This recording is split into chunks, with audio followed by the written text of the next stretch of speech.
का नाम ये कंबोधिलाल है, वैसा ही रंगो रूप है, पैसा ही माल है।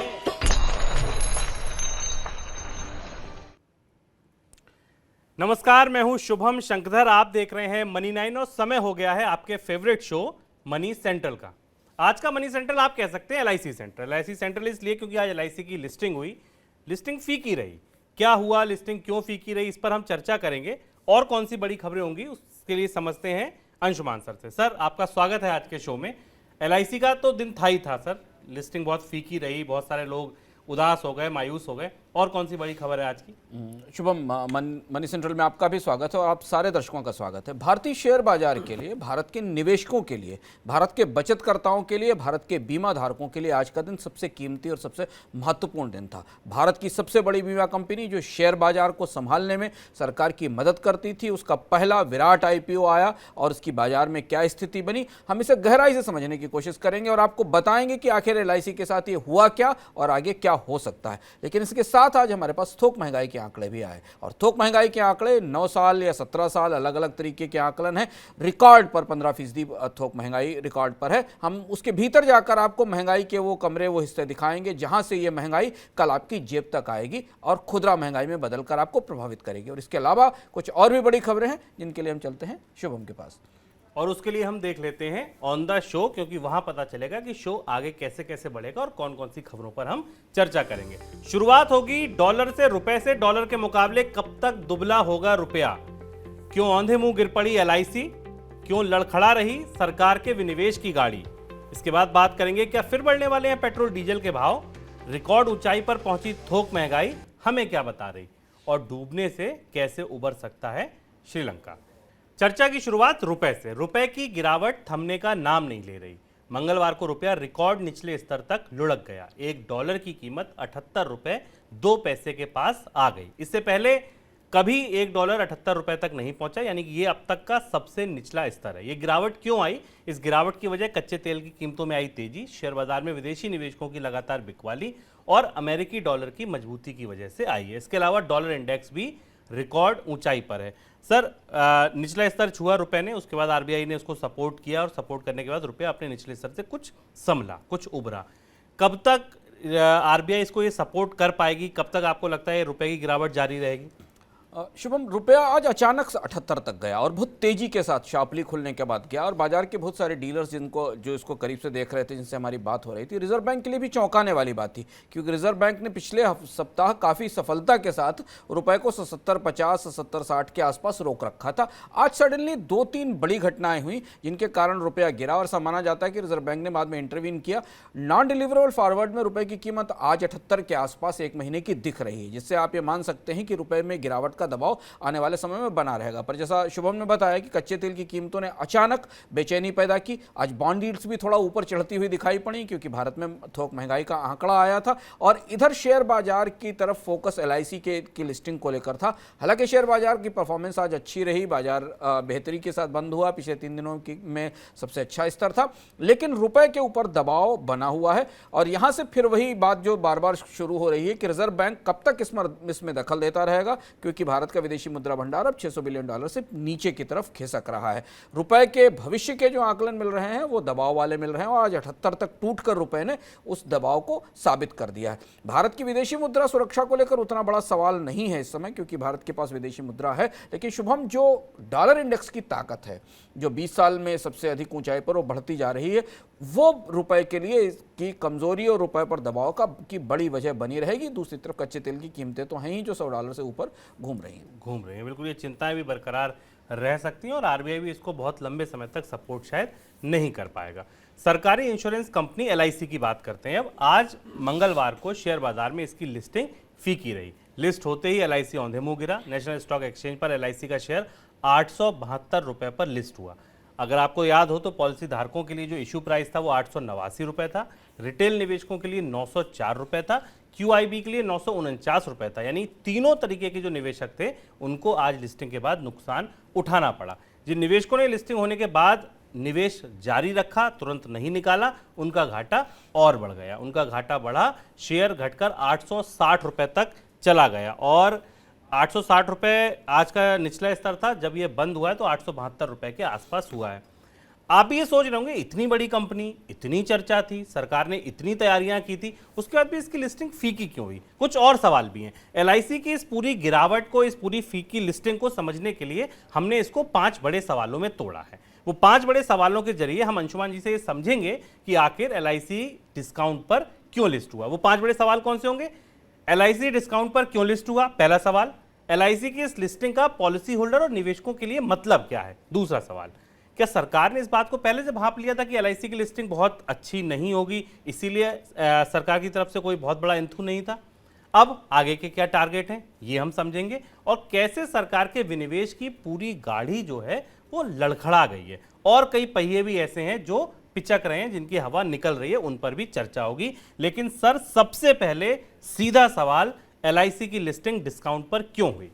एलआईसी की लिस्टिंग डिस्काउंट पर होने के संकेत शुभम हमको जो ग्रे मार्केट प्रीमियम था उससे मिलने लगे थे। और ये बड़ा दिलचस्प सवाल है जो हमने 5 सवालों की लिस्ट देखी, उसमें तीसरा सवाल है, उसमें इस पहले सवाल का जवाब छिपा हुआ है। सरकार को पहले से इस बात की संभावना थी कि बाजार से एलआईसी को शायद बहुत अच्छा समर्थन नहीं मिलेगा, इसलिए एलआईसी को लेकर हमने जो शुरुआती योजनाएं थी, उसके बाद एलआईसी के वैल्यूएशन में, इशू साइज में गिरावट देखी। वो सरकार के खुद के अपने एंथुजियाज्म, अपने उत्साह में कमजोरी का संकेत था, जिसने बाजार में यह संकेत भेजा कि एलआईसी को बाजार से अच्छा समर्थन नहीं मिलेगा।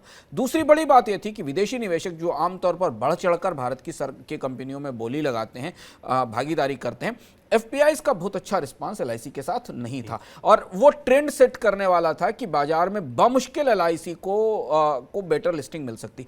पर यह बड़ी सरप्राइज थी आज शुभम कि बाजार उतना खराब नहीं था जितना एलआईसी की लिस्टिंग खराब थी। एलआईसी 8-9% नीचे लिस्ट हुआ, बंद होते समय 7-7.5% नीचे था, और भारत की सबसे बड़ी कंपनी जो बीमा कंपनी है, जिसका काफी हिस्सेदारी है स्टॉक मार्केट के इन्वेस्टमेंट में, उसकी गिरावट से काफी मायूसी रही, और ये बिल्कुल बाजार की उल्टी परिस्थिति थी। बाजार बेहतर ढंग से परफॉर्म कर रहा था और शेयर बाजार में गिरावट आई। इसकी वजह दो और एक महत्वपूर्ण वजह लगती है कि ओवरऑल जो सेंटिमेंट है बाजार का, वो इतना पॉजिटिव नहीं था जितना आज हमें दिखाई पड़ा जब एलआईसी की लिस्टिंग हो रही थी, और इसलिए उसका असर लोगों के उत्साह पर पड़ा। निवेशक शायद माने बैठे हुए थे कि आईपीओ की विफलताएं का इतिहास पीछे है, एलआईसी बहुत बड़ा आईपीओ था और इस बड़े आईपीओ को शायद उतना समर्थन नहीं मिलेगा। इसलिए बाजार के लिए, सरकार के लिए, सबके लिए सरप्राइजिंग था कि एलआईसी अपने बहुत छोटी कीमत पर, बहुत कम वैल्यू पर, वैल्यूएशन के हिसाब से एलआईसी बहुत अच्छी डील थी और अभी भी डील है, उसके बाद भी एलआईसी अपने इशू प्राइस को पहले दिन नहीं छू सका, और जब बंद हुआ तो इशू प्राइस से नीचे था।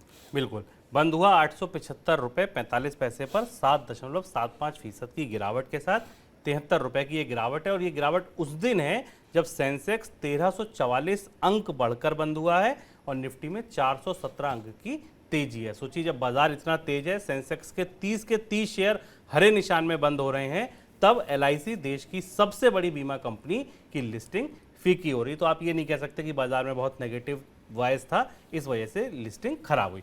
सर, अगला सवाल, अब इस लिस्टिंग का पॉलिसी होल्डर्स के लिए या निवेशकों के लिए क्या मतलब है? इसे समझना हमारे लिए जरूरी है, क्योंकि बाजार का पैराडॉक्स था एलआईसी, जबकि आमतौर पर बाजार का रिफ्लेक्शन होता है एलआईसी। तो जो संकेत हमें मिले, जो एक्सपर्ट से बात हुई, कई सारे एक्सपर्ट्स ने जो बताया, उस हिसाब से सबसे बड़ी चिंता लोगों को यह थी कि एलआईसी की जो एम्बेडेड वैल्यू है उसमें उतार चढ़ाव का खतरा बहुत ज़्यादा है। चूंकि एलआईसी के ज़्यादातर गेन्स मार्क टू मार्केट है, यानी बाजार में निवेश से आते हैं, बाजार की भाषा में जिसे एमटीएम है, मार्क टू मार्केट गेन कहते हैं। एलआईसी शेयर बाजार की सबसे बड़ी निवेशक है। शेयर बाजार में होने वाले उतार चढ़ाव एलआईसी की बैलेंस शीट को, एलआईसी के मुनाफे को सीधे प्रभावित करते हैं। तो जो एक्सपर्ट मान रहे हैं, उनका मानना यह है कि अगर बाजार 10% करेक्ट होता है तो उसका असर एलआईसी के वैल्यूएशन पर 7% तक पड़ेगा, जबकि बाकी जो इंश्योरेंस कंपनियां हैं उनके वैल्यूएशन पर इसका असर 1 से 2% होता है। और यह बड़ी चिंता थी, जिस बड़ी चिंता के कारण जब एलआईसी लिस्ट हुआ, और जिसकी संभावना हमने एलआईसी पर शुरुआत में चर्चाओं में शुभम कहा था मनी सेंट्रल में कि एलआईसी जैसे ही ट्रांसपेरेंट होगी, एलआईसी से लिस्टिंग के लिए आएगी, वैसे ही शेयर बाजार के साथ उसका तालमेल समझने लायक होगा। तो आज पहला दिन था, बाजार में वो चिंताएं दिखाई पड़ी कि शेयर बाजार में जितनी तेज गिरावट होगी, शायद एलआईसी की गिरावट उतनी ही तेज होगी। यह पहली चीज थी। और यहां से अगर आप निवेशक भविष्य के तौर पर देखना चाहते हैं तो यह समझना होगा कि एलआईसी का जो एक्सपोर्ट एक्सपोजर भारतीय स्टॉक मार्केट में है और एलआईसी के मुनाफे की, एलआईसी के निवेश जो एलआईसी हमसे पैसा लेती है उसके निवेश का जो रिटर्न है वो इस पर निर्भर करता है कि बाजार कैसे परफॉर्म करता है। एक महत्वपूर्ण पहलू ये है। दूसरा महत्वपूर्ण पहलू ये कि एलआईसी के बिजनेस मॉडल को लेकर, नॉन पार बिजनेस को लेकर, भविष्य में कंपटीशन को लेकर उठे सवाल तो पहली जगह से मौजूद ही थे। तो अब यहां से जो पॉलिसी होल्डर्स हैं उनके लिए तो उन्हें तो थोड़ा डिस्काउंट पर ये शेयर मिला था, हालांकि आज उनको भी बहुत बड़ा मुनाफा नहीं मिला, शुभम 10 रुपये या 12 रुपये के आसपास का मुनाफा मिला। तो पॉलिसी होल्डर्स के लिए तो इस शेयर को बनाए रखने में, होल्ड करने में कोई दिक्कत नहीं, पर निवेशकों को लिमिटेड टाइम में, सीमित समय में बहुत बड़े गेंस की उम्मीद शायद एलआईसी के इशू में आने वाले समय में नहीं होगी। सर, सरकार ने क्या इस बात को पहले से भांप लिया था? अगर हम तैयारियां देखें तो शुरुआत बहुत बड़ी थी, ये तक माना गया कि 1 लाख करोड़ का आईपीओ हो सकता है, उसके बाद 50,000 करोड़ हुआ, फिर आया तो बहुत छोटा आया। जिस तरह से तैयारियां थी वो भी धीरे धीरे बढ़ती दिखी। आज लिस्टिंग ने और उस चीज़ को स्वर दे दिया, आप कहिए कि सरकार को ऐसा लग नहीं रहा था कि शायद एलआईसी की बहुत धमाकेदार लिस्टिंग होगी, इसीलिए बहुत डाउन प्ले किया गया। हाँ, और यहाँ हमें मानना पड़ेगा कि सरकार ने बाजार के मिजाज को सही ढंग से समझा।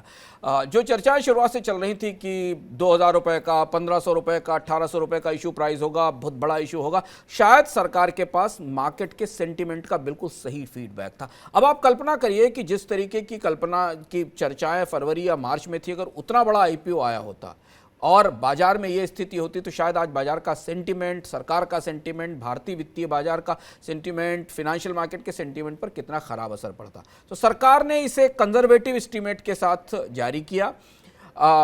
सरकार को ये अंदाज था कि इसकी बहुत अच्छी लिस्टिंग शायद नहीं हो पाएगी। अगर बहुत बड़ा इशू होता तो सब्सक्रिप्शन मिलने में भी दिक्कत हो सकती थी, क्योंकि हमने देखा कि एलआईसी को सब्सक्रिप्शन तो मिला पर उतना बड़ा सब्सक्रिप्शन नहीं मिला जितना कि मिलना चाहिए था। तो यहां सरकार ने बाजार के मिजाज को, एलआईसी के बहुत बड़े होने के बावजूद एलआईसी को लेकर निवेशकों की प्रतिक्रिया या उनकी संभावनाओं को देखते हुए इस सच्चाई को भांप लिया था और उस सच्चाई को भांपने के बाद एलआईसी के इशू साइज में और बाकी चीज़ों में कमी की गई। उसका खामियाजा लिस्टिंग के तौर पर हमें देखना पड़ा, क्योंकि जब एलआईसी की मालिक ही अपने प्रोडक्ट को लेकर थोड़ी संकोच में, थोड़े उत्साह में कम थी, तो बाजार ने भी उसको उसी तरीके का रिस्पॉन्स दिया। लेकिन अगर ये उतना ज़्यादा उत्साह दिखाया गया होता और वो एंटी क्लाइमेक्स आज बाजार में दिखाई देता तो इसका असर मार्केट के सेंटीमेंट और निवेशकों पर पड़ता। तो इसलिए एक ठीक ठाक ढंग से बाजार में एलआईसी का प्रवेश हो गया, एलआईसी सूचीबद्ध हो गई और अब आगे बाजार की रफ्तार के साथ एलआईसी की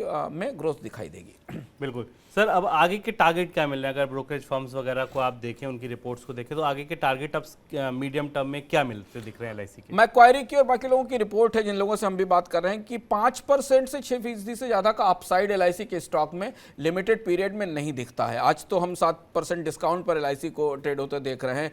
तो 949 का अगर इशू प्राइस है तो 1000 तक के अपसाइड के चांसेस या संभावनाएं फिलहाल दिखाई दे रहे हैं। तो अगर जो इन्वेस्टर्स, लॉन्ग टर्म इन्वेस्टर्स हैं, उनके लिए बहुत खराब डील भी नहीं है एलआईसी रखने के लिए, लेकिन एलआईसी बहुत तेजी से दौड़ेगा आने वाले समय में। गिवन सिचुएशन में इंश्योरेंस बिजनेस की, एलआईसी की और मार्केट की इसकी संभावना नहीं है, लेकिन हाँ अपसाइड तो है ही, और अपसाइड होना स्वाभाविक भी है क्योंकि भारत की सबसे बड़ी बीमा कंपनी है, उसका शेयर बाजार में इतना बड़ा निवेश है, सरकार की बड़ी हिस्सेदारी है। तो अपसाइड को लेकर, एलआईसी को लेकर कोई बड़े सवाल नहीं है। लेकिन हाँ, एलआईसी स्टॉक मार्केट में बहुत तेजी से आपको बड़ा मुनाफा देने वाला शेयर अलॉटमेंट साबित होगा। आपकी लॉटरी लगी है और आपको बहुत बेहतर रिटर्न मिलेगा, इसकी गुंजाइश फिलहाल थोड़ा सा कम है। बिल्कुल, और ये बात केवल शुरू एलआईसी से हुई है, लेकिन अगर आप विनिवेश के मोर्चे पर देखें तो सरकार को कई तरफ से एक साथ चुनौतियां दिख रही हैं।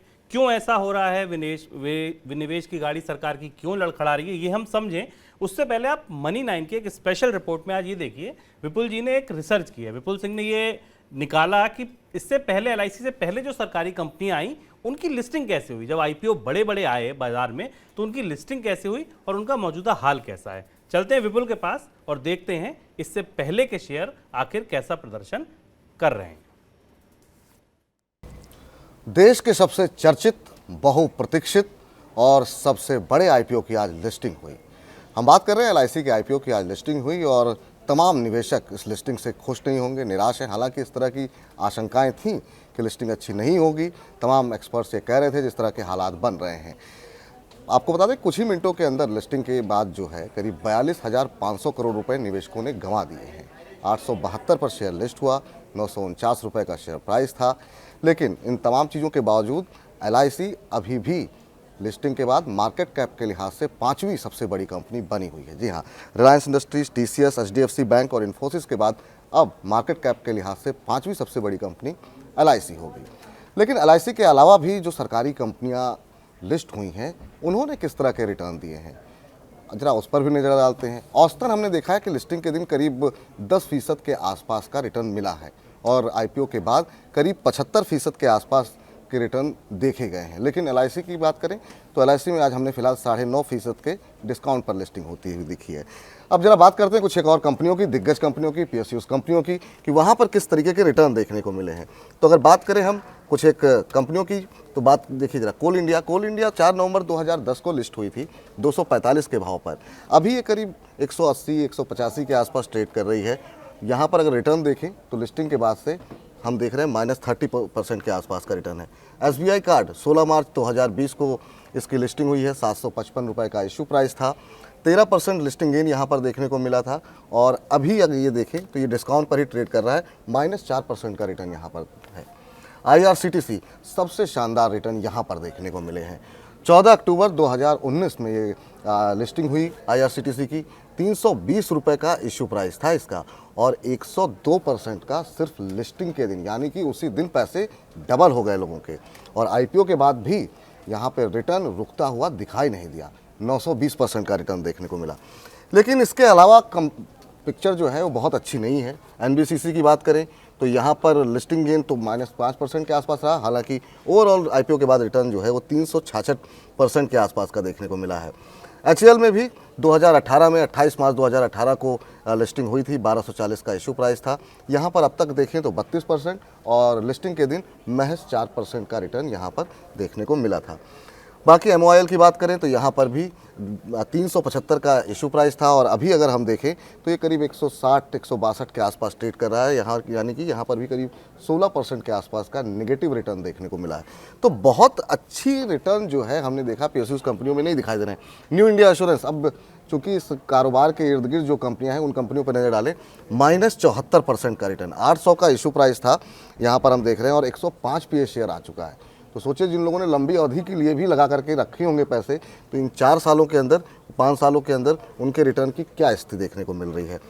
GIC RE की बात करें तो यहाँ पर -75% का रिटर्न देखने को मिला है।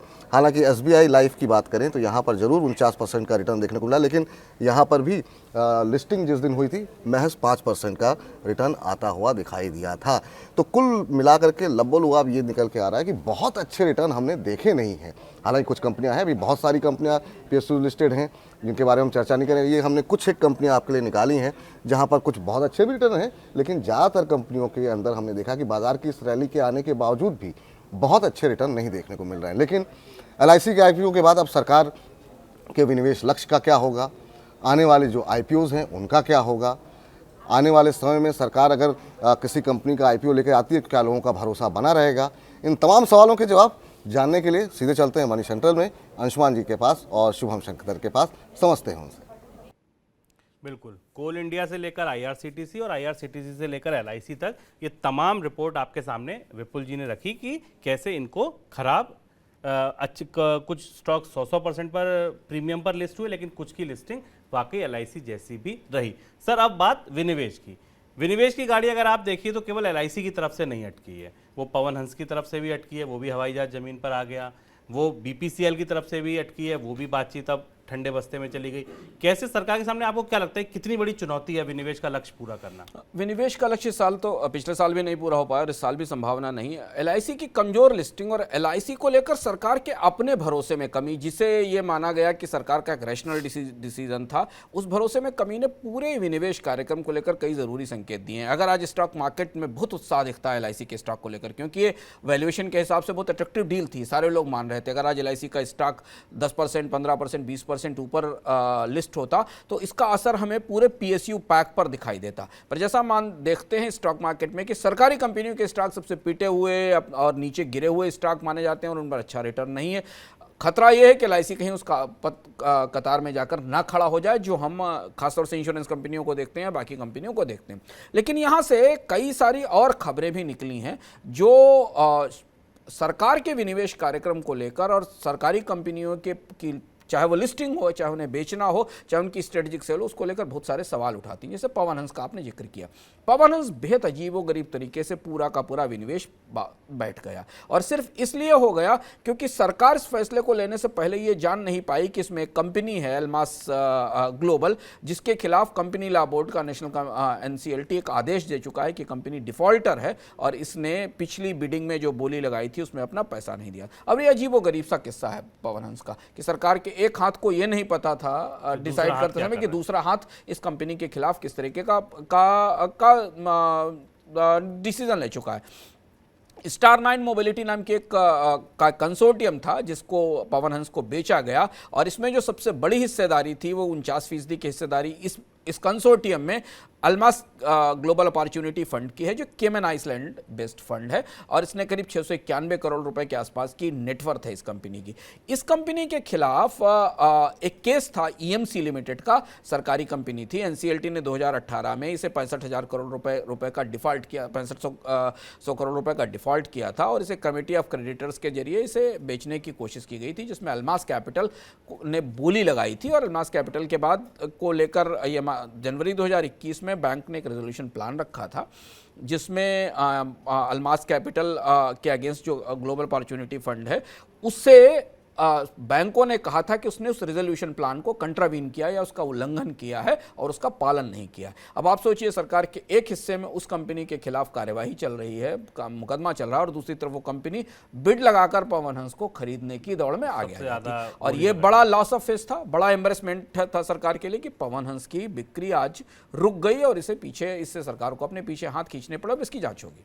सर, BPCL के मामले में क्या हुआ? वहां तो स्ट्रेटेजिक सेल की सब कुछ तैयारी हो गई थी, बस एक बार तो बिड भी आ गई थी, अब वो कहाँ अटक गई? BPCL अजीब सा रहस्यमय किस्सा हो गया। BPCL की बिक्री नहीं हो पा रही है, सरकार बराबर कोशिश कर रही है। आधिकारिक रूप से सरकार ने BPCL को बाहर कर दिया डिसइन्वेस्टमेंट के कार्यक्रम से। ऐसा लगता है जैसे शुभम की BPCL के लिए जितनी कीमत वसूलने की कोशिश कर रही है सरकार, या जिसे एक्सपेक्टेशन है कि जितनी कीमत आनी चाहिए, वही बात जो LIC के साथ थी हमें दिखती कि LIC को जितना वैल्यूएशन सरकार एक्सपेक्ट कर रही थी या उसके डॉक्यूमेंट्स दिखा रहे थे वैसा वैल्यूएशन नहीं मिला। BPCL के साथ भी है कि तमाम कोशिशों का 2020 से जिनका आप जिक्र करें, 2020 में वो बिड्स आई थी, उसमें वेदांता ग्रुप भी था जिसने भी BPCL के लिए बोली लगाई थी, लेकिन अंततः BPCL को बहुत अच्छी बोलियां मिलने की गुंजाइश बाजार में नहीं दिखाई दे रही। और यही वजह है कि सरकार को ऐसा लगता है कि अगर इसे हम डिसइन्वेस्टमेंट करेंगे और इसकी अच्छी प्राइसिंग नहीं आएगी तो फिर एक असहज स्थिति पैदा होगी। लेकिन आधिकारिक रूप से BPCL को वापस ले लिया गया।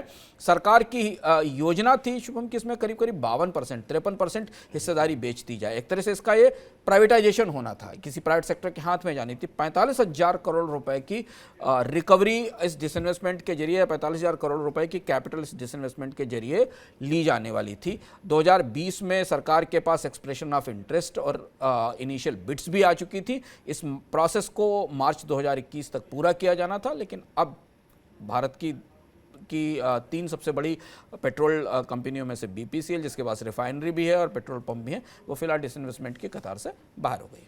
बिल्कुल, तो LIC की फीकी लिस्टिंग, पवन हंस जो बोली लगी थी और बिकते बिकते वो भी रह गई, सरकार ने वहाँ रोक लगा दी, और BPCL की भी फाइल फिलहाल अब ये ऐसा लग रहा है कि ठंडे बस्ते में चली गई। और ये पूरा अगर आप तीनों कंपनियों की रोशनी में देखें तो सरकार का जो विनिवेश प्लान है, हालांकि LIC वो पैसा तो मिल गया, जितनी उम्मीद थी उतना भले ना आया, लेकिन जितने का IPO था वो तो फुली सब्सक्राइब हो ही गया, तो सरकार को तो उतना पैसा मिल ही जाएगा। आगे बढ़ते हैं, बात अब कच्चे तेल की। कच्चा तेल लगातार $100 के ऊपर खौल रहा है। अभी जब हम ये शो रिकॉर्ड कर रहे हैं तब ब्रेंट पर कीमतें $115 के ऊपर और WTI क्रूड $114 के ऊपर बना हुआ है। महंगे क्रूड की वजह से तेल कंपनियों पर पेट्रोल और डीजल का भाव एक बार फिर बढ़ाने का दबाव बन रहा है। अगर रिपोर्ट्स की माने तो ये तक नुकसानों के आकलन हुए कि पेट्रोल पर कंपनियों को 10 रुपये प्रति लीटर और डीजल पर 25 रुपये प्रति लीटर का नुकसान हो रहा है। सर, क्या माने, क्या बहुत जल्दी दूसरे फेज की बढ़ोतरी शुरू हो सकती है?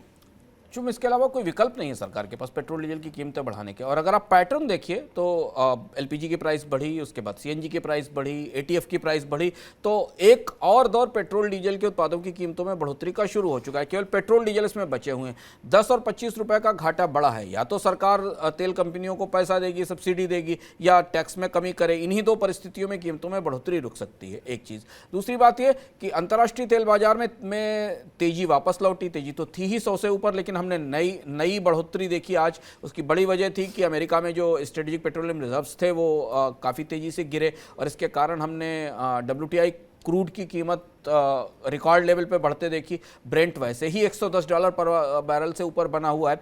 सरकार के भीतर इस बात की समझ पहुंच चुकी है कि ये कीमतें लंबे समय तक ऐसी ही रहने वाली हैं, यानी अचानक कुछ ऐसा नहीं होने वाला जिससे कि कच्चे तेल की कीमतों में गिरावट आए।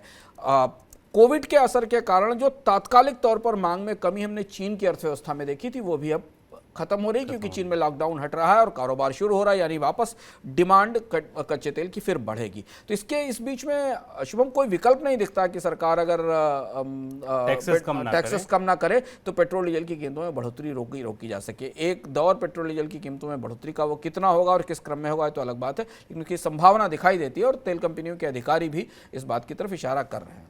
बिल्कुल, यानी कि महंगाई यहाँ से भी बढ़ेगी, और ऐसा नहीं कि अब बढ़ेगी, महंगाई पहले से भी बढ़ रही है। देश में थोक महंगाई ने पिछले 17 साल का रिकॉर्ड तोड़ दिया है। अप्रैल के दौरान थोक महंगाई दर 15.08% दर्ज की गई है, जो अप्रैल 2005 के बाद सबसे ऊपरी स्तर है। हर बार की तरह महंगाई को बढ़ाने में सबसे ज़्यादा योगदान महंगे ईंधन का तो है ही, लेकिन अब फूड आर्टिकल्स भी महंगे हो रहे हैं। अप्रैल के दौरान गेहूं की थोक महंगाई 10% से ज़्यादा बढ़ी, सब्जियों की महंगाई 23% बढ़ी, उसमें भी अगर आलू देख लें तो 20% से ज़्यादा महंगा हुआ। इसका मतलब ये हुआ कि पिछले साल इन दिनों में आप जितने रुपए का आलू खरीद रहे थे 1 किलो, उसमें 20% ज़्यादा महंगा अब खरीद रहे हैं। सर, थोक महंगाई का अगर पूरा स्ट्रक्चर समझें तो ये क्या संकेत देता है, क्या बताते हैं ये आंकड़े हमें? शुभ, थोक महंगाई से हमें दो संकेत मिलते हैं। ये प्रोड्यूसर्स की महंगाई है, यानी थोक बाजार की महंगाई है, तो इसका सीधा रिश्ता खुदरा महंगाई से दिखाई देता है। यानी आज जो आप थोक महंगाई देख रहे हैं, ये कल आपकी जेब तक खुदरा महंगाई बनकर या रिटेल इन्फ्लेशन बनकर पहुंचेगी। अब इसके भीतर जाएं तो इसकी जो फूड आर्टिकल्स की बास्केट है, उस बास्केट में जो सबसे चिंताजनक बढ़ोतरी है वो गेहूँ को लेकर है। लगभग 11% के आसपास की बढ़ोतरी हमको दिखाई दे रही है गेहूँ की कीमतों में, और जिसके कारण सरकार को गेहूँ के निर्यात को लेकर फैसला लेना पड़ा। थोक बाजार में जब इतना महंगा है तो आटे और बाकी चीज़ों की कीमतें और ज़्यादा बढ़ेंगी, इसके कारण दबाव दिखाई दे रहा है।